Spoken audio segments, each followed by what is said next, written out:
Alright, 2007 Honda Odyssey, 33,000 miles on it, won't start. Thank God the customer realized what she'd done, because this is a hard problem to diagnose actually. She put diesel fuel in it. This actually happened so much that I decided to make a video of it. And I'm going to show you how to fix this problem and how to go about getting it out of the tank. The best way, quickest way to go about getting it out of the tank. First thing I want to ask is why and how? How does this happen? Because let me show you something.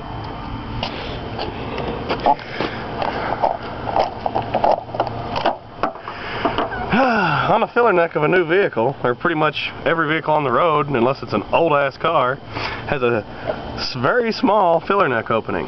You cannot fit a diesel nozzle in that. You have to hold it up out here to fill this tank. So, how in the world do people do that? I have no idea. Yep, it smells like diesel fuel. Alright, what you do to get the diesel out of this gas tank on this Odyssey is you remove all this crap, seats, strollers, chairs, whatever a soccer mom keeps in these things. I have crumbs, old strawberries, candy, all the nasty crap. Pull your seats out, pull your carpet out, lay it back there. On Hondas, luckily on a Honda, this has been probably the easier vehicles to do this on. They have an inspection cover for the fuel pump inside the vehicle. Sweet. I don't have to drop the tank or tap into the wiring under the car or anything like that. It's all right here. This is probably the easiest way. Now, what you do,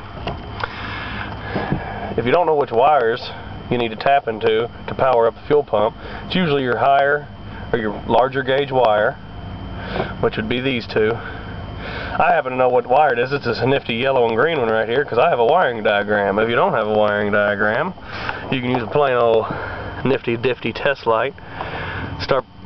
Probe your ground your test light. Probe these while someone cycles the key to run. You might even have to try and start it, depending on the vehicle, and this should light up for several seconds and go out. That means that's your power wire. I'm not going to get big into that, yada yada. Or you can use your trusty old DVOM and do the same job. I'm not going to do that because I have a power probe, which is that right there. I'm not going to tell you what it does or what it is. If you're a technician and you don't have one, you need to buy one. You're missing out.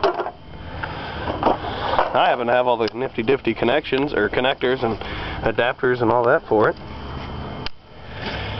And what I'm going to do now, this is actually a probe here. You screw it down on the wire and it pierces the wire so you can test with it or do whatever you want with it. Get the green wire, pierce it, hook my power probe extension cord up, or you can home make a jumper wire to do this. I just happen to have this nifty difty of stuff and don't have to do that crap. Hook it up to my power side of the extension cord, and then you come out here to the battery, and to power up this fuel pump, take your positive alligator clip, hook it on your positive of your battery. I'm not going to do that just yet because we still got to tap into the fuel line. This nifty difty Honda, it's almost like they made these fuel lines to do this job. It's right here on the firewall. It's probably one of the easiest things to get to under the whole hood. But this little green piece here, you depress these tabs and the line will come off. You want to tap into the side that's coming from the gas tank, which is the steel line.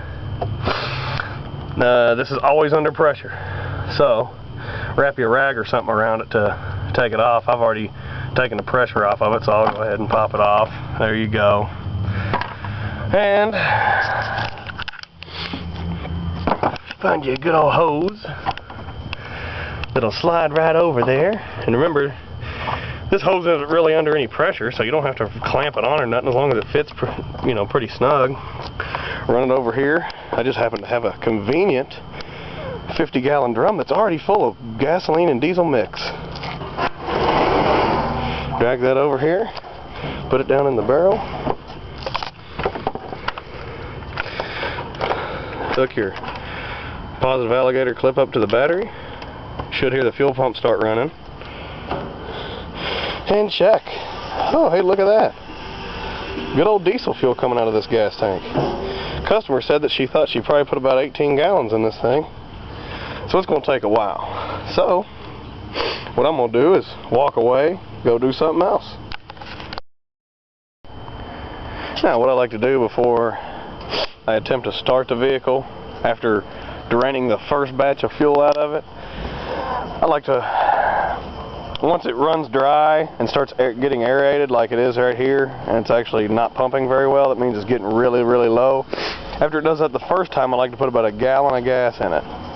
What that does is whatever diesel is remaining in there, it kind of helps dilute it down that much more and pump the rest of it out. You're not going to get 100% of the gasoline out of it anyway, or diesel out of it anyway, but you're sure as hell going to dilute it down enough where you shouldn't have any problems out of it.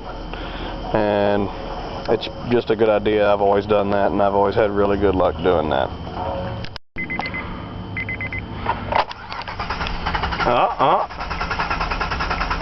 Don't expect it to start right away because there's still diesel fuel in the fuel rail.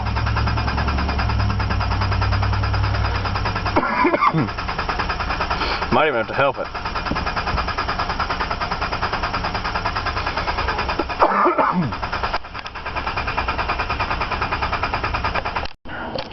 Well, I'm going to have to help this thing prime the fuel system on it, so remove this little shoddy cover. Normally, I'd put gas in right here at the intake, but this one's throttled by wire, meaning it is not mechanical throttle activation, it's all electronic. I don't want to get that shit wet, so find a vacuum line or something over here, prime it with some carb cleaner or some starting fluid. And she's trying. Oh, she's going. Oh, and she's smoking like crazy. Oh, yeah. Smoking up the kids' car seats. That's what I like to do for a living.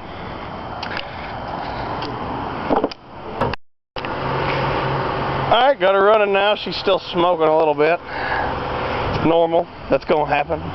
Probably taking a while for it to actually halfway adapt back to running off gasoline, so it might run bad, idle bad for a little bit. Might even take it several gas tank fulls to get rid of a check engine light or something if the check engine light's set. Yeah, she's still smoking and misfiring a little bit. Stinks.